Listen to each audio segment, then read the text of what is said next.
En la semana de RCR, Red de Comunicación Regional, presentamos Don C. con César Zamora Bento.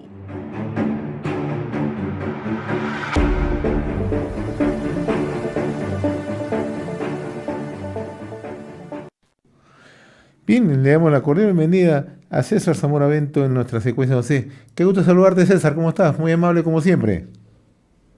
Buenos días, José. Qué gusto nuevamente conversar algunos temas de interés de Cajamarca, del país en general. Comencemos por Cajamarca, porque hoy se anuncia la llegada del presidente José Gerí. Se va a reunir con distintas autoridades, va a cumplir actividades no solamente en Cajamarca, parece ser que también en otros puntos de Cajamarca. Y en horas de la tarde sabemos que hay una reunión con autoridades, otros representantes de Cajamarca. Así que Cajamarca tiene hoy un día intenso. Sí, bueno, seguramente están tratando de presentar algunas cosas como que están avanzando. Hay proyectos que están inconclusos. Las autoridades de Cajamarca tendrían que tener la vocación de la sinceridad, de hablarles cuáles son los verdaderos problemas por los cuales no se está avanzando con los proyectos. Hablan de que hay avance en tal o cual proyecto, pero eso se sabe que está paralizado o que están avanzando muy lentamente. Eh, no sigue esa vieja costumbre, José, de siempre festejar la primera piedra y difícilmente pueden festejar la última teja, ¿no? Interesante lo que dices tú, ¿no? En el Perú nos hemos acostumbrado siempre a colocar la primera piedra y después ya no le ponemos atención a lo que viene adelante. Así es, esa es una mala costumbre, no solamente Cajamarca, en todo el Hacia todo país, el país. creo. Y eso genera desazón, la gente empieza a meterse a un ambiente de conformismo o de tratar de resolver sus problemas de la mejor forma posible. Ahí es el nacimiento, pues, de la informalidad, que en algunos casos tienen ribete ya de ilegalidad, ¿no? Como lo que viene sucediendo, por ejemplo, con el Reinfo y con todas estas cosas que se están discutiendo a nivel de los políticos en el Congreso de la República de una manera muy impúdica, ¿no? En efecto, y justamente nos has traído ya a la mesa la discusión, el reinfo, ¿no? Lo que estamos observando, César, y nosotros lo hemos analizado, lo hemos conversado en reiteradas oportunidades, no de ahora, sino esto es una conversación que de hace un par de años, si se quiere, y siempre hemos establecido que detrás de todo esto hay un conjunto de intereses, intereses subterráneos, ahora ya están más, se han aflorado otro tipo de intereses, ¿no? Intereses económicos, están en plena campaña política, pero no se hace un tratamiento sincero, real, de cómo encontrarle una solución a este problema, ¿no? ¿Cómo estás mirando este tema de lo que ocurre en el Congreso, pero también en muchos casos el silencio o la poca claridad para definirse de parte del gobierno y ni mucho menos también del sector que parece ser que no es un problema de ellos, es un problema simplemente lo han dejado al Congreso, ya sabemos que el Congreso hacia dónde puede apuntar. Bueno, la minería artesanal siempre ha sido una actividad que ha convivido con la minería formal, eh, con ciertas características, ¿no? De allí, en el boom minero, en el incremento de los precios de los principales minerales, empieza a desbocarse esa situación. Estamos hablando de 30 años atrás y empiezan a desarrollar actividades mineras de manera ilegal. Entonces, ahí hay una confusión porque esta minería ilegal se resguarda, se protege, ¿no? Se pone la mascarilla de minería artesanal y no es así. Así es. La minería artesanal tiene ciertas características y es una actividad que merece la pena llevarla al nivel de la formalidad. Pero en esa pantalla que utiliza la minería ilegal es donde creo que fue en el 2017 se establece esta institución llamada el Reinfo.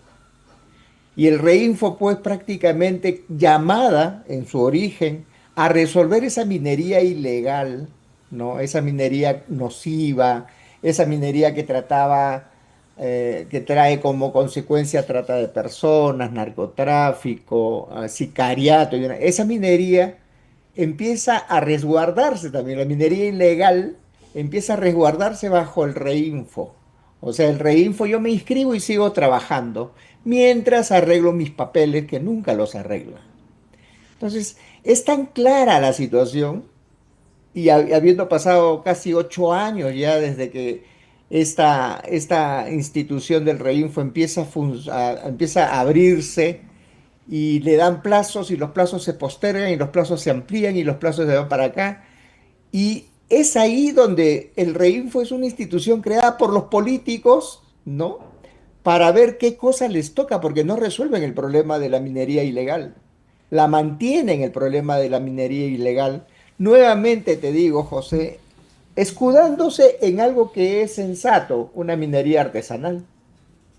Entonces, no hay un sinceramiento. Los políticos que están en el Congreso están jugando sucio al país, ¿no? Qué bueno que el ministro Montero lo haya manifestado así como una de las cosas terribles después de Sendero Luminoso. Pero él cuando estuvo de ministro, que recuerde, ¿no? Él también pateó la pelota hacia adelante, ¿no? Y diciendo a diciembre ya no va a haber ninguna, se cierra todo. Mentira, pues, lo decíamos, eso es falso, porque los intereses políticos y la campaña en ciernes va a hacer que los políticos que ya están lindando con la delincuencia, ya están siendo, prácticamente se les está cayendo la mascarilla de buenas personas y se les está viendo la, la cara verdadera de su talante delincuencial, hace que esta situación se postergue precisamente para financiar campañas sucias y también para atraer políticos nuevos abocados al desarrollo de esta actividad ilícita. Lo que tú acabas de decir es bastante, en realidad, preciso, ¿no? Cómo orquesta todo este sector de la minería ilegal la búsqueda de control político en el país. Y parece ser que no nos estamos dando cuenta. Parece ser que tratamos de ponernos de un costado y solamente decimos, vamos a prorrogarlo y ahí acaba. Mentira. Eso es falso. Por el contrario, esos 2 años de prórroga, simple y llanamente, lo he conversado con distintos analistas. Ayer la gente del IPE me decía que cada ampliación es un blindaje más al Reinfo. Ayer Fernando Castillo, que ha trabajado en gestión social en el Ministerio de Energía y Minas y es consultor internacional, me decía, el Reinfo es un documento que incita a la criminalidad, que deja abierta la impunidad. El otro día también Julia Torreblanca de la Sociedad Nacional de Minería y Petróleo y Energía me decía que es simplemente impunidad total. Entonces, si es que se logra ampliar durante 2 años, son 2 años donde no van a hacer solamente trabajo de minería ilegal, van a hacer un trabajo político y eso tenemos que entenderlo. ¿O me equivoco, César? Sí, van de la mano. O sea, el crimen organizado vinculado a la minería ilegal va a ganar dinero, mucho dinero, mucho dinero. Y un cachito lo va a dar para financiar campañas de las personas que van a ser consecuentes con esta actividad ilegal Así es. en el Congreso de la República, como diputados o como senadores. Y ya sabemos que cuando tú tienes poder en la Cámara, bueno, ahora en el Congreso, pero mañana con la Cámara de Diputados y de Senadores, ya sabemos que de allí vienen las negociaciones para ocupar cargos ministeriales, que ya estamos entrando en el plano ejecutivo. Entonces, si tú tienes personajes vinculadas a la minería ilegal tomando decisiones políticas, lo más probable es que se hagan cargo de algunos ministerios estratégicos para poder, en base a la capacidad que tiene el Estado de actuar por los ciudadanos, porque los ciudadanos cuando votamos por ellos le estamos encargando que trabajen en el bien común de la sociedad, van a hacer el trabajo en el bien común de su organización criminal. Entonces, es de preocupación mayúscula Espero pues que el presidente Gerí, bueno, el presidente Gerí también le han metido un poquito el asunto de la minería ilegal, que ha sido muy amigable con la minería ilegal cuando era congresista. Entonces, o será una cosa, o un monstruo, no me imagino, José, será un monstruo la minería ilegal, o sea, tendrá tanto poder bélico, si se quiere, tendrán organizaciones o ejércitos en las zonas donde trabajan que prácticamente lo hacen inexpugnable, o será una cuestión de corrupción de dinero. No tengo la menor idea de cómo se pueden posesionar en la vida activa de un país una actividad criminal. Antes era el narcoestado. Antes llamaban a esos países como sucede con Colombia, como sucede con México, o como sucede con Venezuela. Ahora ya no, acá en el Perú ya hay otra modalidad, ya hemos evolucionado. Ahora tenemos minería ilegal, sicariato, trata de personas, asociada al narcotráfico también, y desazón. O sea, al final el país y los inversionistas, y eso es clave, serios, van a hacer dos cosas. O se van, los más honestos, porque no quieren manchar su prestigio, o se quedan conviviendo con este ambiente enviciado de convivir con una actividad ilícita como es la minería ilegal. Entonces, hay mucho que pensar. La ciudadanía tiene mucho que pensar. Esto de aquí, de la minería ilegal, es muy lejos de mucha gente, pero que al final nos toca a cada uno de los ciudadanos, ¿no? Ahora, lo que acabas de precisar, lo último, ¿eso qué significa, César? Que no vamos a tener nuevas inversiones mientras tengamos esta situación, mientras tengamos este escenario. Nuevas inversiones serias, porque las empresas eh, que tienen prestigio, las empresas que cotizan en bolsa, por ejemplo, que cualquier actividad que los vincule con una actividad ilegal, no van a venir porque van a ser entorpecida su labor formal, vigilada, que paga impuestos, que genera empleo formal. No se van a arriesgar a entrar a un escenario en donde va a tener que convivir con una actividad ilícita validada por el Estado. Esto de acá de la ampliación del Reinfo es validado por el Estado. O sea, es la minería ilegal, so pretexto de formalizar a los informales y a los artesanales, la minería ilegal es la que al final se está adueñando de esta actividad que corrompe y que malogra cualquier iniciativa seria dentro de lo que se dice una economía sana en el país. Ahora, cuando uno mira las cifras de el Reinfo, ciertamente son muy preocupantes, ¿no? Casi muy pocos son los que han logrado formalizarse. Y bueno, y ahora que se han tomado un conjunto de medidas, porque antes esto estaba a cargo de las direcciones regionales de energía y minas, ahora ya todo está centralizado en el gobierno central. Pero hay un detalle que también tú conoces muy de cerca, porque has trabajado mucho en el tema con comunidades, relacionamiento, el tema de presupuesto. Ayer conversaba con Fernando Castillo y me decía que el presupuesto es exiguo para justamente para el tema de formalización. Frente a una economía que mueve 12.000 millones en oro, tal como lo dice el IPE en el 2025, oro ilegal, naturalmente, no se le dan los recursos como para hacer un trabajo de formalización, como para hacer un trabajo de acercamiento y tener una idea cabal de lo que ocurre en el Perú. Entonces ahí tenemos un problema bastante serio, ¿no? Mientras por el otro lado hay un dispendio de dinero ilegal, por el lado del gobierno no se han tomado o se ha descuidado o exprofesamente no se ha querido hacer las cosas. La minería en todos los niveles es una actividad privada, hasta los ilegales son privados, o sea, ellos están metiendo su dinero para sacar, metiendo una aguja para sacar una barra de oro, ¿no? Este, o sea, por ahí no, el tema del gobierno es básicamente establecer las normativas y que se cumplan Claro. las normativas. No hay más que, o sea, si tú estás suponiendo que el Estado debe ir a a las diferentes unidades productoras informales o ilegales para decirles, te vamos a facilitar la formalización, vamos a hacerte los expedientes. No creo eso porque no son condiciones no son condiciones, digamos, insalvables. Lo que pasa es que la minería ilegal no va a poder sustentar con claridad y con honestidad, no va a poder sustentar de que no dañan el medio ambiente, de que para ellos es más económico trabajar con peones, ¿no? Golondrinos, ¿no? Que no les pagas seguridad, que no le pagas nada de esas cosas, que los tienes prácticamente en una situación semi-esclava.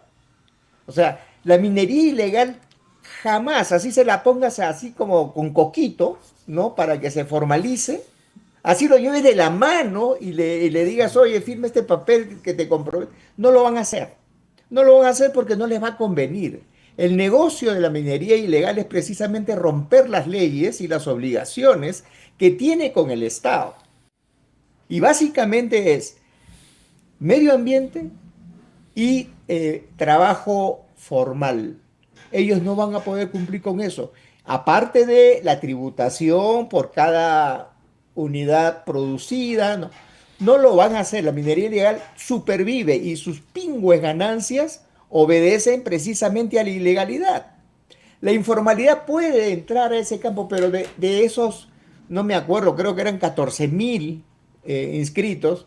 De esos, pues, yo te aseguro que 10.000, si fuese ese el número, son ilegales. El resto quiere formalizarse porque tiene ganas de crecer, ¿no? Porque tú eres una minería pequeña o artesanal, quieres crecer, siempre pugnas por crecer.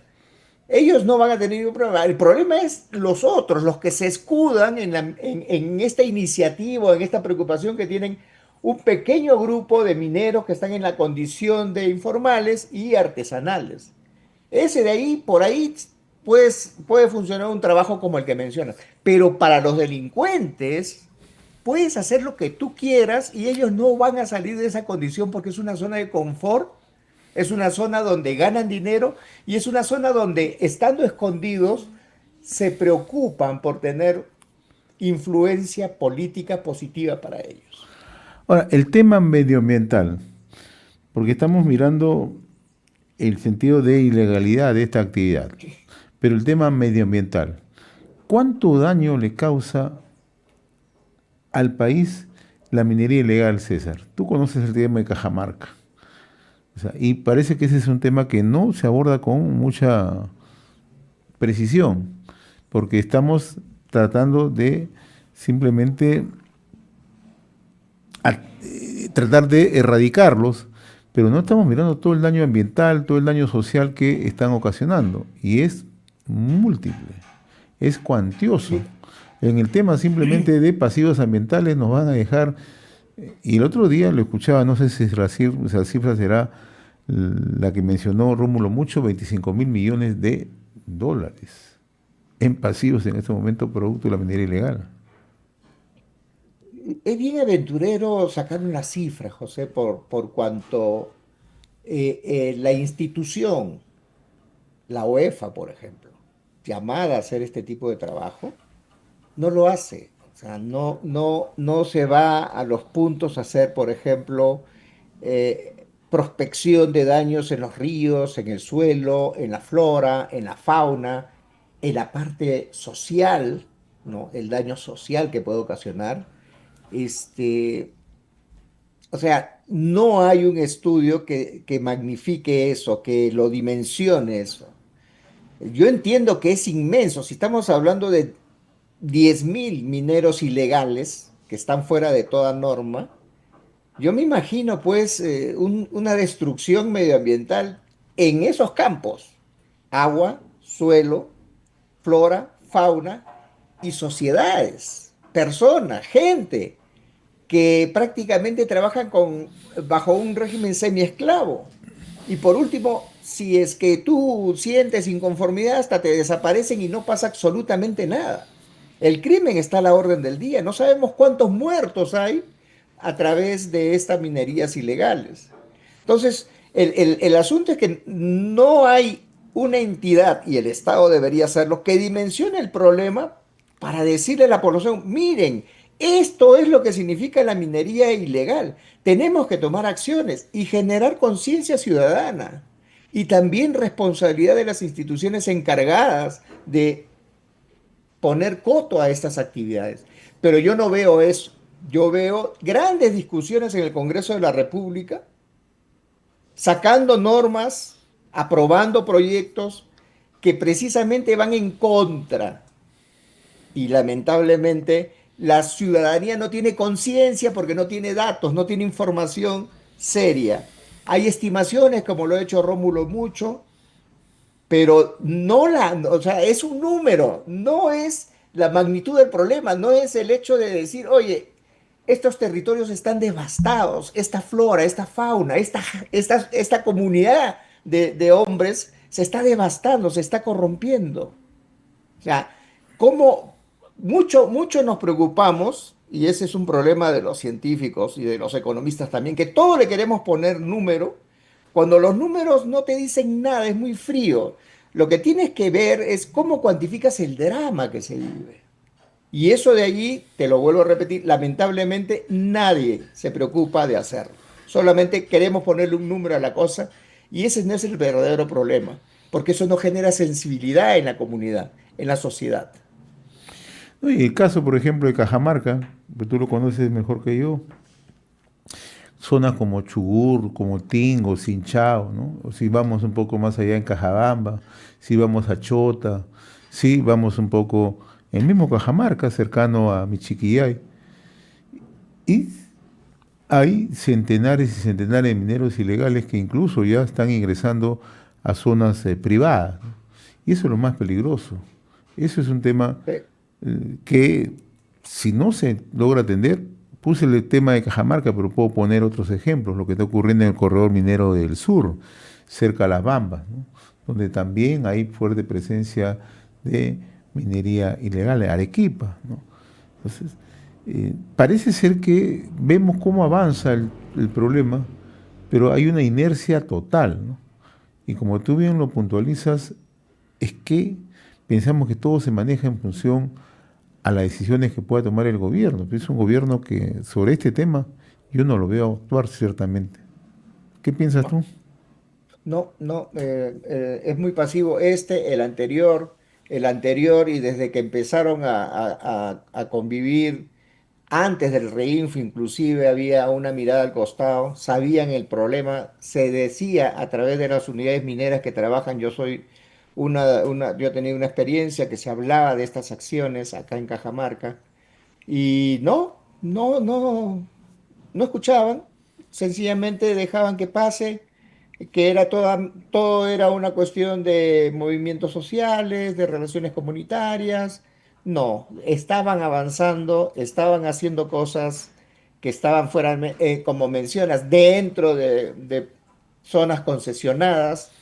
Y en el caso de Sinchao es real. O sea, hoy por hoy, bajas un poco más hacia Chubut, encuentras más minería ilegal y al costado de una empresa que como está trabajando desde hace muchos años, Tantahuatay, un proyecto, al costado. Entonces, ¿cómo eso afecta esta ampliación de este proyecto formal que contrata gente, que le paga todos sus derechos laborales, que es fiscalizado por la UEFA para el tema del medio ambiente, de la remediación y todas esas cosas? ¿Cómo puede esta empresa formal convivir en un entorno donde la ilegalidad sicariada, porque ahí sí corre balas sin ningún problema, pueda desarrollar sus actividades sin poner en riesgo la integridad de sus trabajadores? Es bien complicado y sí, comparto contigo, todos se están haciendo los locos. La población por ignorancia, porque no nos dan la información correcta. El Estado por no generar información y conciencia en los ciudadanos sobre una realidad que es dramática. Y bueno, los mineros empresarios formales que tampoco sueltan una voz enérgica de diciendo, pues Estado, estamos arriesgando nuestros capitales de manera formal, de acuerdo a las leyes, y ustedes están haciendo lo contrario. O sea, los empresarios hoy deben, los empresarios formales, los que están cumpliendo con el Estado, las que están en la línea del desarrollo del país, ellos tienen que llamar la atención también. Y ellos, por último, si el Estado es incapaz de generar conciencia, ellos deben invertir un poco en hacer proyección de la problemática minera, de lo que enfrentan los mineros legales con respecto de la minería ilegal. Pero también, también ahí vemos un poco el silencio, ¿no? Uno que otro que habla en algún foro internacional o en algún... Pero no más, no más. Y eso no es suficiente para parar este flagelo, José. Muy bien, César, yo te agradezco como siempre la amabilidad de haber compartido estos minutos a través de ONCE, esta vez desde Cajamarca, y te agradezco siempre la gentileza de dialogar sobre temas de actualidad, y lo venimos nosotros tocando desde hace mucho tiempo, y ya se ha convertido ciertamente en un riesgo, en un peligro para el país. Nuevamente mi agradecimiento, César, saludos. Ok, buenos días y que tengas un lindo domingo. Buen fin de semana, mi estimado César. Conversábamos con César Zamora Momento en nuestra secuencia Don C. Don C. Con César Zamora Bento.